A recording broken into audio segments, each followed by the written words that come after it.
Mesdames et messieurs, bonsoir et bienvenue à cette émission spécialement consacrée à la SADC. Et la SADC, pour ceux qui ne le savent pas, c'est la communauté pour le développement des États de l'Afrique australe. Et vous l'avez certainement suivi dans les informations, la République démocratique du Congo va très bientôt, c'est-à-dire du 2 au 8 septembre prochain, abriter les travaux du 29e sommet de la SADC. Pour en parler, ce soir, je ne serai pas seule. Dans cette émission à la découverte de la SADC, nous l'animerons conjointement avec ma consoeur de Congo Web, Nancy Odia. Bonsoir Nancy. Bonsoir Sonia. Mais également Jérôme Sekana, qui est journaliste économique. Bonsoir. Mais en même temps directeur de l'agence Galaxy Media. Voilà. Nous recevons sur ce plateau deux experts de la SADC. C'est d'abord à ma gauche, l'ambassadeur de la République démocratique du Congo en Afrique du Sud, M. Benem Poko. Il est le point focal de la RDC pour la SADC en Afrique australe. Bonsoir.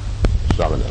Et à ma droite, nous avons Maître Guillaume Manjolo, conseiller au ministère de la Coopération, rapporteur du comité organisateur du sommet de la SADC et point focal de la SADC en République démocratique du Congo. Bonsoir, Maître. Bonsoir, madame. Nous allons, avant d'entrer dans le vif de notre sujet, vous proposer d'abord un élément. C'est un baladeur que nous avons effectué à travers les rues de Kinshasa. Est-ce que la population quinoise, est-ce que la population de l'Afrique australe sait ce que c'est que la SADC? Nous vous laissons suivre et nous vous retrouvons tout de suite après. La signification, je ne connais pour moi pas du tout. Donc ça, c'est la SADC. Il y a une coupe de monter sur les animaux. L'Afrique australe, et là on a bien moi, mais signification pour expliquer ça dès qu'on est ici. On a bien. Le mot est en anglais. La français c'est les communautés économiques pour le développement de l'Afrique australe. Je vais vraiment entrer en détail. C'est un mot en anglais d'abord. C'est une communauté économique de développement pour l'Afrique australe. Voilà, vous avez certainement découvert les différentes réactions de la population, du commun des mortels, du citoyen congolais, parce que nous sommes précisément à Kinshasa, sur ce que c'est que la SADC. Ce qui laisse entrevoir que la population ne connaît pas la SADC.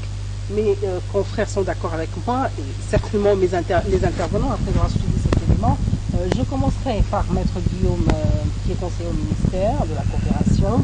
Pouvez-vous nous donner sommairement une définition de la SADC? C'est quoi exactement? On dit la communauté de développement des États d'Afrique australe, c'est vague. Merci. En fait, l'idée principale ici, lorsqu'on parle de la communauté de développement d'Afrique, du pays d'Afrique australe, des États d'Afrique australe, les premiers points sur lesquels il faut devoir revenir très rapidement, c'est l'intégration. Il s'agit de l'intégration. Actuellement, le monde évolue en termes de blocs. Des blocs spécifiquement économiques. Et il est très difficile aujourd'hui de pouvoir évoluer seul. Et on a la chance extraordinaire d'appartenir à une région qui est l'Afrique australe, qui a en son sein une des économies les plus puissantes du monde, c'est-à-dire l'Afrique du Sud entre parenthèses, qui, sur le plan économique, peut être une sorte en fait d'aiguilleur ou de guide pour nous aider à pouvoir un peu avancer dans ce sens-là. Dans le même élan, on parle aussi d'autre chose qui c'est par exemple la sécurité, qui est un point tout à fait essentiel. Et la RDC est mieux placée, c'est un des pays les mieux placés pour comprendre l'intérêt de la sécurité. Dans le cadre régional, on a énormément de chances de pouvoir nous organiser sur le plan sécuritaire pour empêcher ce qui nous est arrivé depuis un certain nombre d'années. Globalement, ce sont les deux points sur lesquels je peux rapidement donner une définition de la SADC. Je pourrais parler aussi de l'environnement et du reste, mais normalement, globalement, les deux points, ce qui vient en tête directement sur le plan politique et puis sur le plan économique, c'est à la fois la sécurité et l'économie. Voilà un peu, si on peut parler de la SADC, pour donner l'aperçu ou la percussion réelle dans la vie quotidienne du Congolais, qui est tourné en permanence vers l'Afrique du Sud, c'est une réalité, et qui est aussi a vécu dans sa chair une douleur extraordinaire de toutes les guerres qui ont frappé la RDC. Voilà un peu, si on peut parler de la SADC. Voilà, après peut-être qu'on s'éloigne de là où on est encore à la définition, on va peut-être revenir vers l'ambassadeur, M. Benem Poko. La SADC, vous êtes le point focal de la RDC pour l'Afrique australe même, au sein de la SADC. Comment vous la définissez? Bon, c'est Maître Manjolo l'a bien dit, c'est un bloc économique.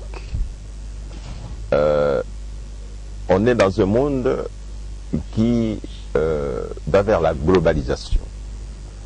Alors, la globalisation commence par l'intégration en petits blocs.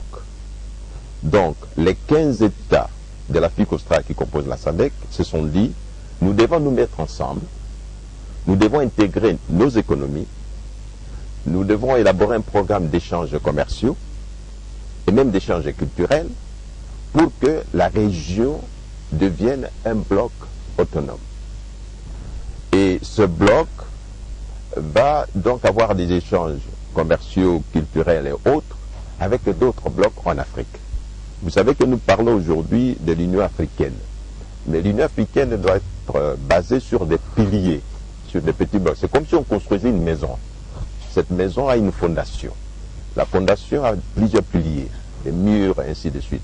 Donc, l'Afrique doit se reposer sur ce bloc économique régional. Donc, dans l'Afrique australe, il y a 15 pays qui ont choisi de vivre ensemble, de partager des expériences dans plusieurs domaines, mais surtout de s'intégrer sur le plan économique, c'est-à-dire avoir des échanges commerciaux, des échanges culturels, et sur le plan sécuritaire, s'assurer que ce bloc soit solidaire en matière de sécurité. C'est-à-dire on doit s'entraider. Hein. Vous avez vu, quand il y a des problèmes au Zimbabwe, il y a des problèmes au Lesotho, il y a des problèmes à la RDC, les pays de la SADC interviennent pour empêcher la désintégration d'un pays membre. Donc, c'est ça la SADC. C'est donc un bloc pour manifester un élan de solidarité dans plusieurs domaines au sein des pays, des 15 pays qui en font partie. C'est exact. Voilà, la question de Jérôme Sekana. Madame Sonia, je voudrais qu'on démarre un peu au niveau de la définition, parce que c'est très important en suivant les compatriotes. Tout à l'heure, là, je suis un peu étonné de constater que, bon, nous sommes membres de la SADC depuis septembre 2007 jusqu'à aujourd'hui.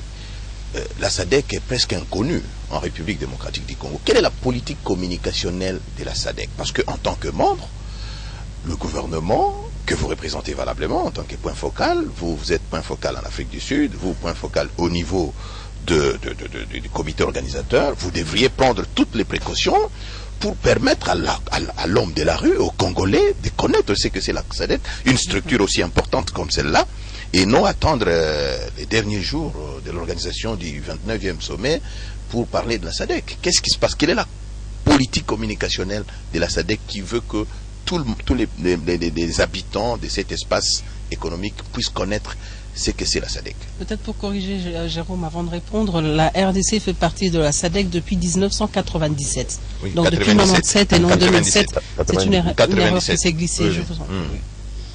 La question, elle est adressée à qui particulièrement? D'abord à vous deux. Elle est ouverte. 97. Non, on doit reconnaître qu'il y a un déficit de communication. On n'a pas fait des efforts qu'il faut pour faire connaître la SADC au niveau de nos populations. Jusqu'ici, ça demeure un exercice plutôt administratif et intellectuel.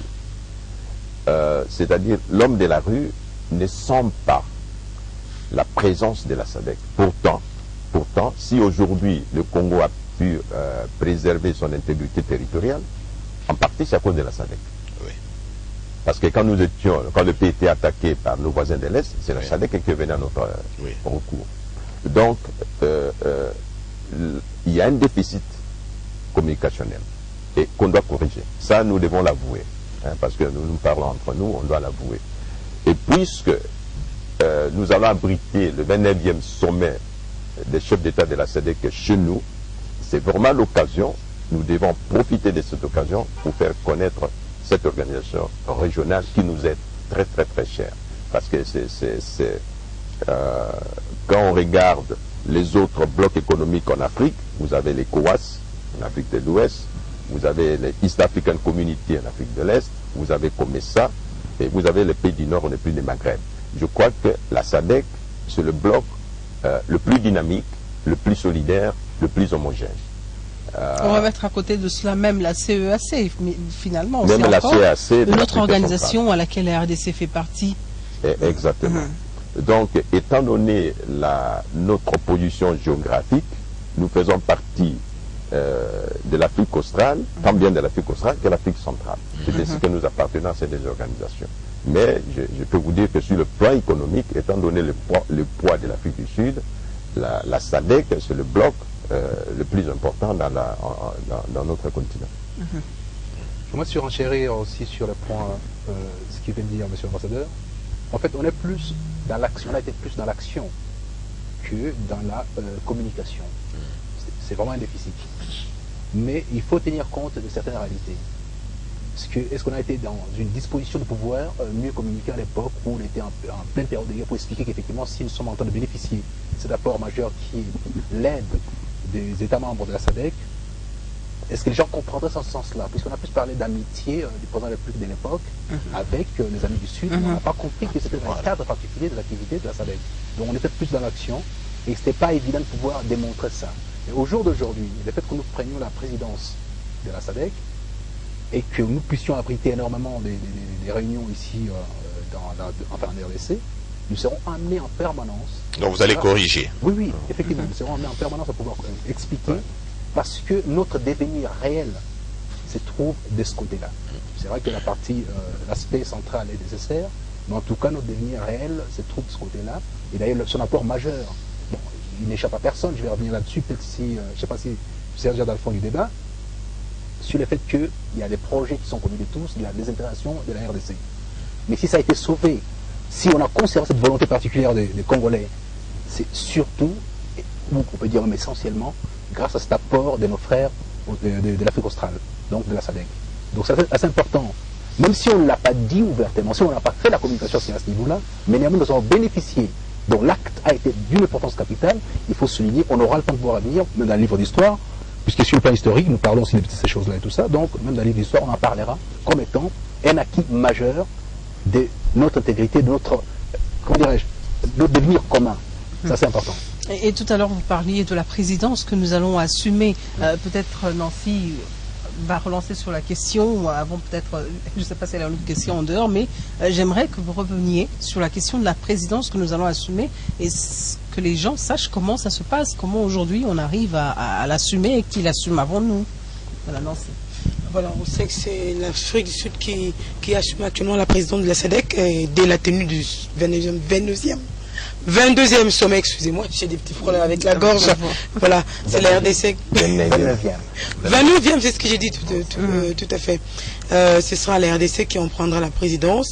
Mais cela révèle certainement des avantages pour le pays de Joseph Kabila. Lequel, monsieur l'ambassadeur? Bon, la SADC, on la connaît aussi à travers l'apport ou les interventions de l'Afrique du Sud. Sur l'Afrique du Sud, à un moment donné, nous a aidé à organiser les élections, à faire des recensements, à intervenir dans la formation de nos brigades militaires et tout cela. L'Afrique du Sud le faisait aussi au nom de la SADC. Parce que ces interventions étaient conçues à la SADC et c'est la SADC qui a demandé à l'Afrique du Sud, est-ce que vous pouvez intervenir dans tel ou tel domaine au Congo? Donc l'Afrique du Sud a été comme l'agent de la SADC, a pris le devant. Mais derrière l'Afrique du Sud, il y avait le soutien de la SADC. Aujourd'hui, nous abritons le sommet des chefs d'État de la SADC. C'est une façon de remercier ce pays-là pour l'apport qu'ils nous ont apporté sur le plan sécuritaire. C'est aussi une reconnaissance de la part des pays de la SADC pour se dire le Congo aujourd'hui est stable et capable d'organiser un sommet des chefs d'État. C'est la première fois que nous organisons un sommet de cette envergure depuis des années, depuis plusieurs années. Parce qu'il y a 15 chefs d'État 14 chefs d'État qui vont venir ici, qui vont se joindre à notre président. Donc, c'est une marque de confiance de la part des pays de la SADC envers la République démocratique du Congo, c'est aussi une sorte en de reconnaissance des efforts que nous avons faits pour stabiliser ce pays. Mais c'est un défi pour la RDC elle-même aussi. Hein. Elle doit se prouver à elle-même qu'elle est capable d'organiser ces sommets de grande envergure, comme vous le dites si bien. C'est un défi pour organiser les sommets, mais c'est encore un plus grand défi pour gérer, pour présider toutes les activités de la SADC pendant l'année. Il ne faudrait pas que, durant la présence de la République démocratique du Congo, qu'on connaisse une baisse d'activité au sein de la communauté de la SADC.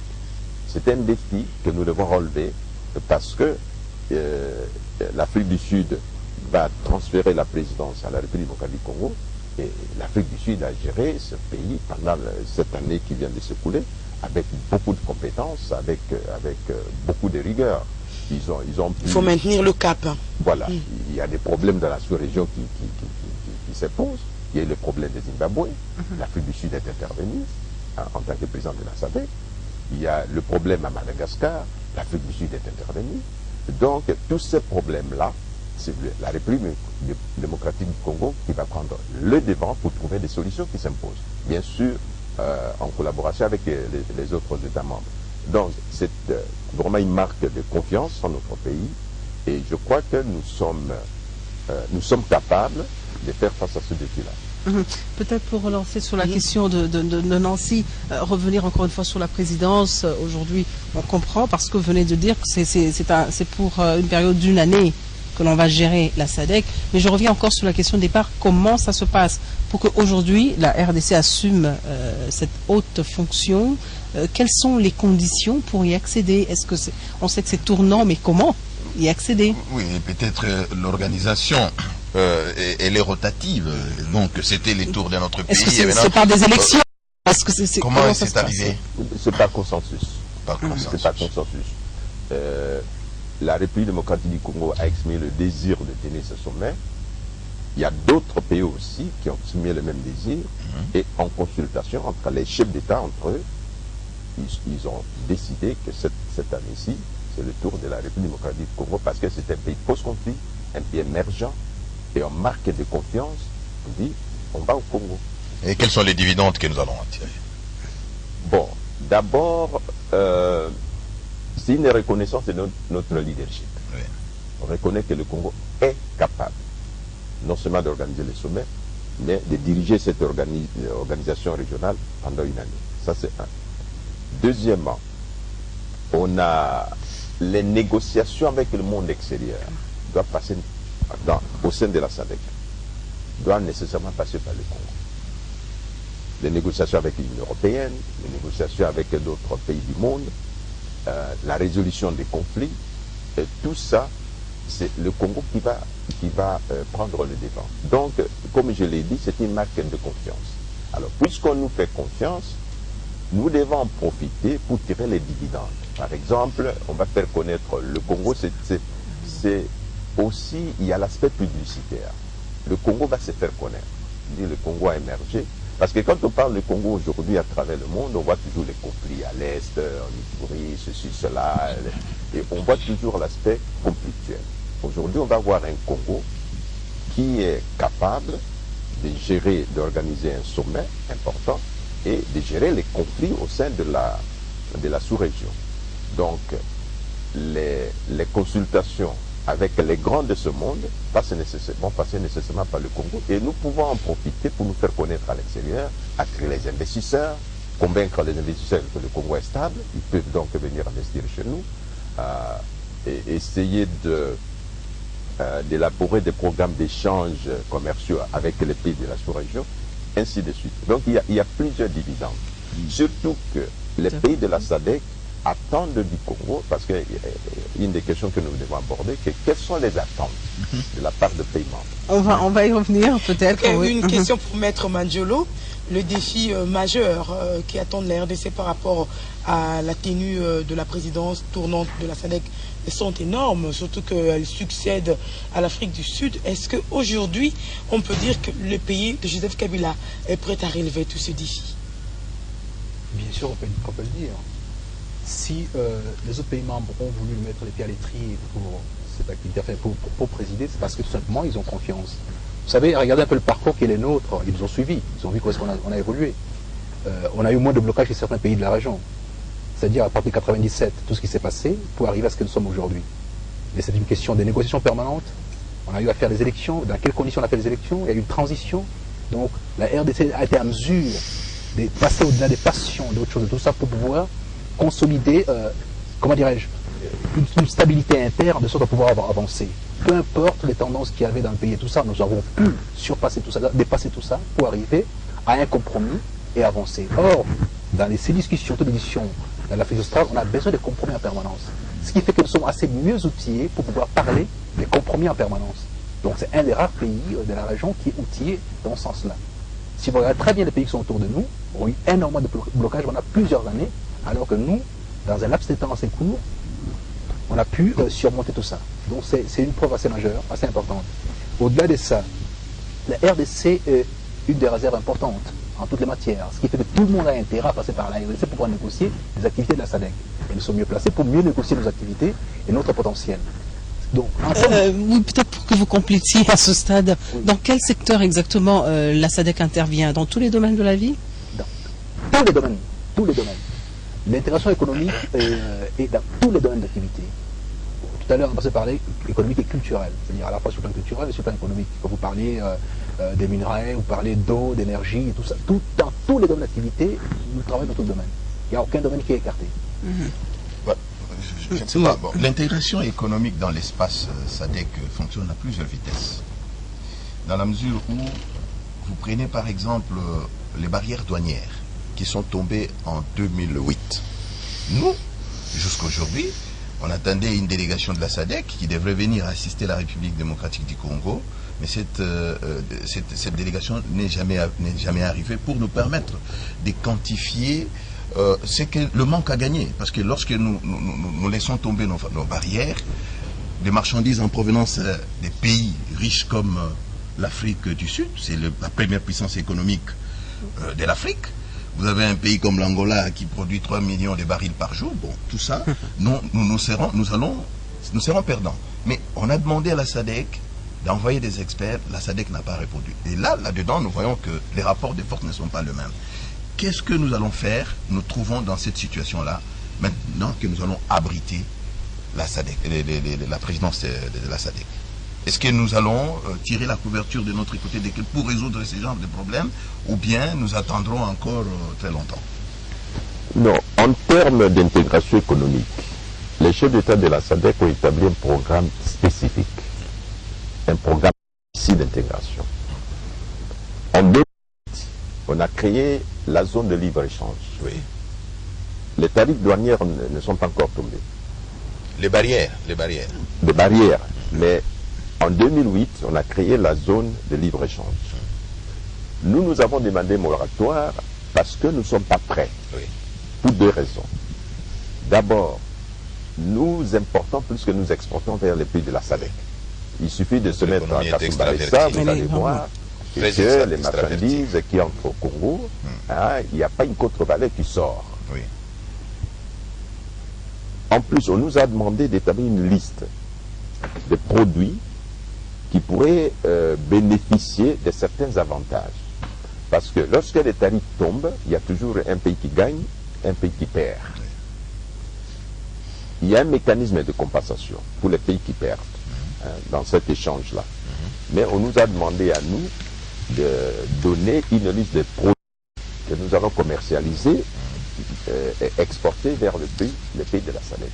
Ça n'a pas encore été fait. Parce que ça demande du temps, ce sont des études. Parce que ces mécanismes de compensation existent au niveau des commissaires.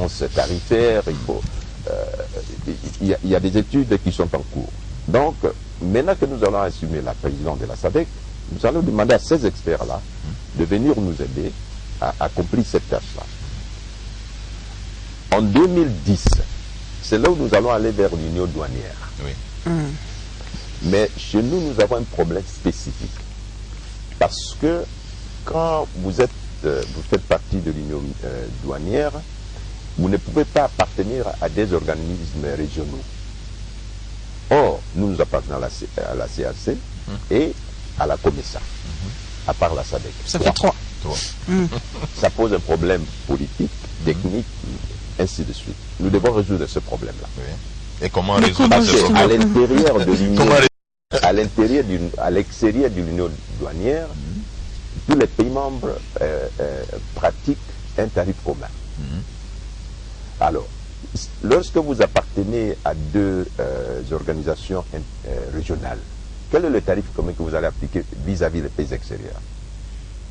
C'est le tarif de COMESA, de la CAC ou de la SADC. C'est un problème qui reste qui est posé. Il n'y a pas lieu d'uniformiser finalement les tarifs de... Il faut trouver une réponse. Arriver à une monnaie unique pour l'Afrique, non. Bon. En 2015, l'objectif est d'établir le marché commun de l'Afrique australe. Oui. En 2016, nous allons vers l'union monétaire. Monnaie unique. Et que ça sera le dollar, le rand, le poula, le franc congolais, on ne sait pas. Mais il y aura une monnaie unique. Et en 2018, c'est là où nous allons compléter le processus de la convergence macroéconomique. C'est-à-dire des économies de la sous-région de l'Afrique australe émergent, deviennent un espace économique commun. Alors, vous savez que les chefs d'État ont établi un programme très spécifique